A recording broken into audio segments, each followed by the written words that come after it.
NTPC green energy का share एक दिन में 5.5% गिर गया और यह गिरावट ने इन्वेस्टर को शॉक में डाल दिया कि भैया गिरावट क्यों हुई। तो बहुत सारे लोग लेके बैठे होंगे वैसे परेशान, कोई लेना चाहते होंगे तो वैसे परेशान, सबकी अपनी अपनी परेशानी है। तो उस परेशानी को दूर करने के लिए आपका भाई आया है इस वीडियो को लेकर।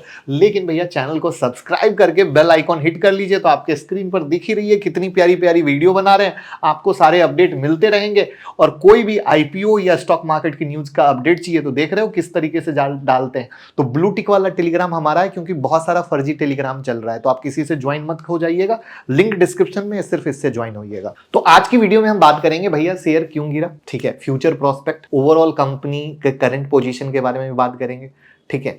तो चलिए शुरू करते हैं। लेकिन अगर आप एक एक्टिव ट्रेडर या इन्वेस्टर हैं तो आप हमारे YouTube मेंबरशिप से जुड़ सकते हैं।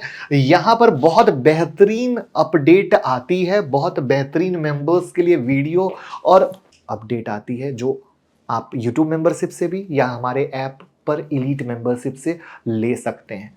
तो बहुत प्यारी वीडियो इस संडे को आने वाली है, जो आपको एक बेहतरीन इन्वेस्टमेंट की स्ट्रेटजी देगी, जो 2-3 साल के एंगल वाली होगी। और आप सब 2-3 साल वाली इन्वेस्टमेंट स्ट्रेटजी में सबसे ज़्यादा इंटरेस्टेड रहते हैं, इसीलिए अभी मार्केट की गिरावट में वो लेकर आ रहे हैं। तो देखिए एनटीपीसी ग्रीन एनर्जी क्यों गिरा है, इसको समझिए कि जब भी कोई आईपीओ आता है ना तो उसका एंकर बुक भी रिलीज किया जाता है, जिसमें एंकर इन्वेस्टर के नाम होते हैं। ये वो इंस्टीट्यूशनल इन्वेस्टर होते हैं जो किसी कंपनी के आईपीओ से पहले उसके शेयर का एक सिग्निफिकेंट पोर्शन खरीदने का कमिटमेंट करते हैं। एनटीपीसी ग्रीन के टाइम काफी बड़े एंकर इन्वेस्टर ने इसमें इन्वेस्ट किया था, जिसमें से कुछ मेजर की बात करें तो गोल्डमैन सैक्स, monetary authority of Singapore, Morgan Stanley, HSBC fund जैसे दिग्गज नाम थे।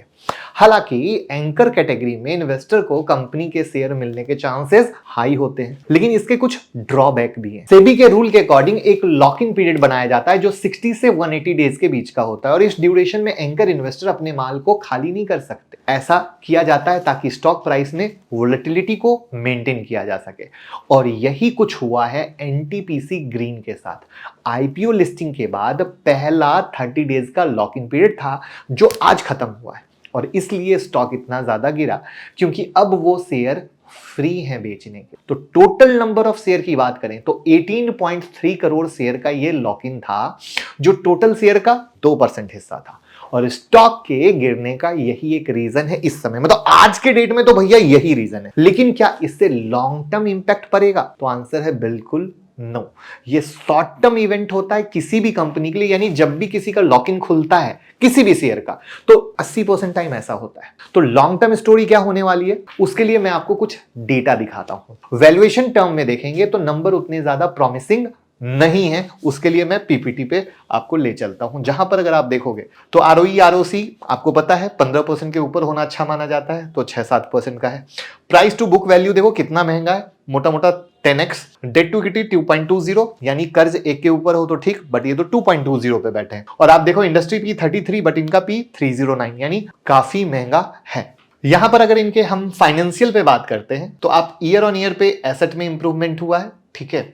उसके बाद आप रेवेन्यू में देखोगे, रेवेन्यू में तगड़ा इंप्रूवमेंट हुआ है, प्रॉफिट आफ्टर टैक्स में इंप्रूवमेंट हुआ है, नेटवर्थ है, कंपनी पे कर्ज तो है ही, जो कर्ज नहीं था कर्ज है, और कर्ज बढ़ा है। तो ये क्वार्टरली है। अब क्वार्टर के जब रिजल्ट आगे आएंगे तो क्वार्टर कंपेयर करना बहुत मजेदार होने वाला है। बट आप कहोगे सर ये तो गलत बात है, खाली निगेटिव निगेटिव बता रहे हो, कुछ पॉजिटिव भी बता दो। तो देखो पॉजिटिव है वो है एग्जिस्टिंग ऑर्डर बुक, यानी कंप्लीटेड भी और ऑनगोइंग भी, ठीक है, और फ्लो ऑफ फ्रेश ऑर्डर। तो करंट में कंपनी के पास 2 सोलर प्रोजेक्ट हैं, एक यूपी के अयोध्या में और दूसरा राजस्थान में। टोटल 91 मेगावाट की कैपेसिटी पे कंपनी काम कर रही है।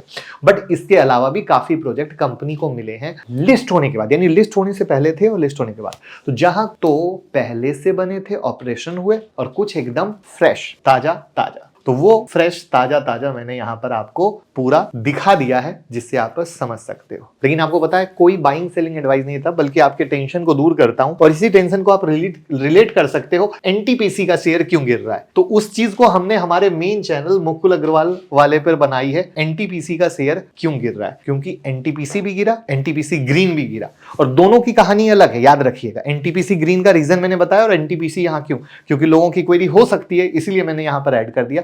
इसकी लिंक मैं डिस्क्रिप्शन में डाल दूंगा, आप वीडियो को देख सकते हो। तो फिलहाल यही कहानी है, परेशान नहीं होना है, शेयर के वैल्यूएशन बहुत बहुत बहुत महंगे हैं और मार्केट की गिरावट में सब कुछ धराशायी हो जाता है। तो मुझे लगता है वैल्यूएशन का वेट कीजिए और मार्केट को सस्टेन होने का वेट कीजिए। और डीमेट अकाउंट का लिंक डिस्क्रिप्शन में है, जल्दी से डीमेट अकाउंट खोलकर प्यार और सपोर्ट देना बिल्कुल ना भूलें। Thank you.